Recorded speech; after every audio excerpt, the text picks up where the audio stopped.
Hello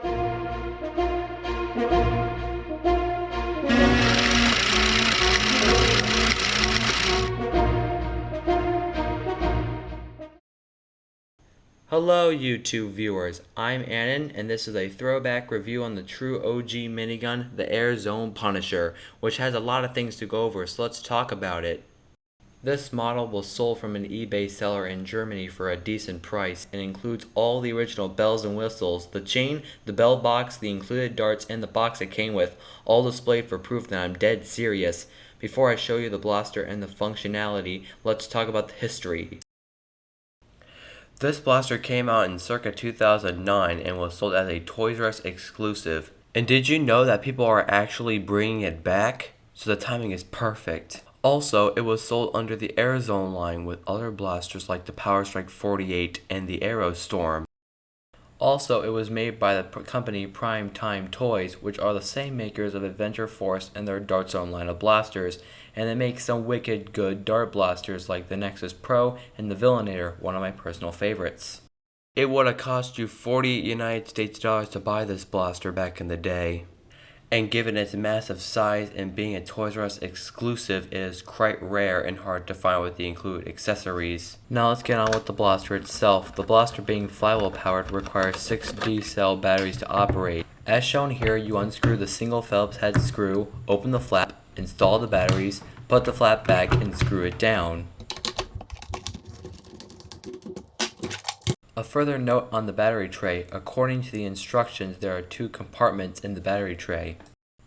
Compartment A uses 4 out of the 6 batteries to power the flywheels, and compartment B uses 2 out of the 6 batteries to make the barrel rotate. So that means if you don't care about the barrel rotation, you can just install 4 D batteries in the right compartment and use it the same way. Now on to the darts. The blaster originally came with 30 Air Zone micro darts, which I have all 30 of them, and are shown in size comparison to waffle-head darts. Despite my model feeding and shooting standard darts just fine, their longer length causes the heads to snag on the plastic and cause jams. If you don't have any of the original darts on hand, Welcome S7 in his review stated that the blaster will work perfectly fine with Busby stickies and X-Shot darts since they're roughly the same size as the included darts. So to operate this blaster, you load 30 darts in the belt, attach ammo box to the corresponding slots, place the belt, like so, into the ammo box, position the belt, and close the breech door. So to fire, make sure that the power switch is turned on. Since there's no rev trigger, the single trigger is both rev and fire. So to rev, you press halfway, and to start firing and indexing the belt, you press all the way. Since this thing is fully automatic, it will keep shooting until you let go of the trigger. Also, once the belt is out of ammo, it will drop out. So you heard me talk about it enough, let's see some firing footage.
So firing this blaster was a blast. I didn't have any major jams while using the included darts, but sometimes the feeding mechanism did seize up during my testing procedure. The range on this blaster is around 40 to 45 feet flat with the included darts, which is right around elite ranges, so the performance is acceptable.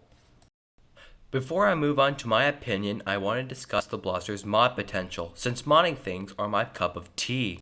Modability wise, it's very easy to replace the flywheel cage to increase performance and wire up to a LiPo battery, which will reduce the weight and give you a lot of space for a huge LiPo for longer playtime. It is also very easy to replace the pusher motor to increase rate of fire, so this thing can fire much faster. Lastly, a very popular mod was Captain Xavier making this thing fire hundreds of rival rounds from a proton pack which he calls Tier. Now it's time to go over the pros and cons of this blaster, so we're going to start with the pros and work our way down to the cons. The first pro, in my opinion, is the primary worthy size. Compared to other blaster miniguns like the V-Twin and the Crusher, this is one of the bigger, manlier sized miniguns, which is fitting since real miniguns are large and beastly, and this one fits the bill better than others. The second and last pro is aesthetics, meaning that this thing looks amazing to look at. The stereo decals and the look of it makes it a very sexy sight to see. The reason I view this as a pro is because current blasters today lack a lot of color, less zest to keep it interesting and attractive, which is worth a lot to ask for in my opinion. Now the neutrals I have for this, because there are some neutrals. Number one is the lack of proper upper grip. The reason it is a neutral is because there's nothing really wrong with it, but personally it takes away the proper ergonomic feel while holding this. To further elaborate, real miniguns in this configuration have the grip in line or higher than the carry handle. Since the V-Twin had the proper grip placement, it would make sense to have the grip higher up, but it's a minor complaint.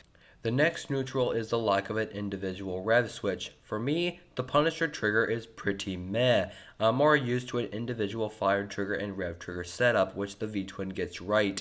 It is much easier for me to operate the V-Twin than the Punisher. Keep in mind, the Punisher was made in a different time, back in the early years of flammable blasters, and before rev triggers became a novel concept. The last neutral is the Elite Dart compatibility. Even though they technically work with standard Nerf darts, they jam to a degree where I don't want to feel this because it will get annoying trying to clear jam after jam. Like I said, Buzzbee Stickies and Action-Shot darts will work just as well in the blaster as the included darts. Lastly, let's move on to the cons, with the first one being the rate of fire. This thing fires pretty lethargic compared to other fully automatic blasters. It shoots less than 2 darts a second, which is disappointing that semi-auto fires faster than this thing's full auto. You can see in comparison to the V-Twin that the V-Twin fires much faster, which is a great improvement from over the Punisher. The next con is that it takes D-cell batteries, 6 of them no less, making this thing kinda heavy. And because of that, it wouldn't be pleasant carrying this thing around for a while, like an HVZ event, without having to set it down and relax your arms.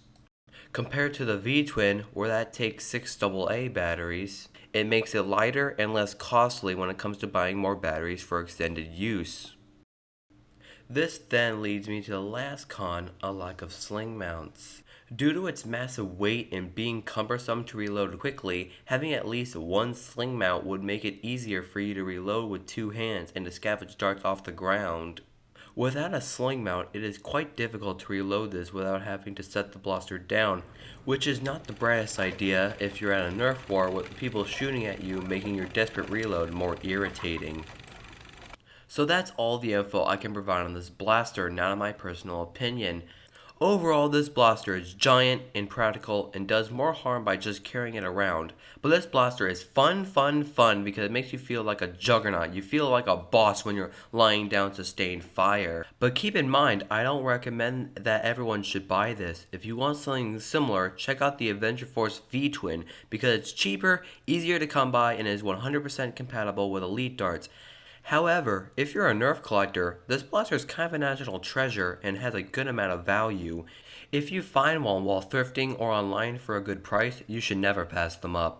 So that is my comprehensive review on the Arizona Punisher. Hope you guys enjoyed the video, thanks for watching, and happy modding.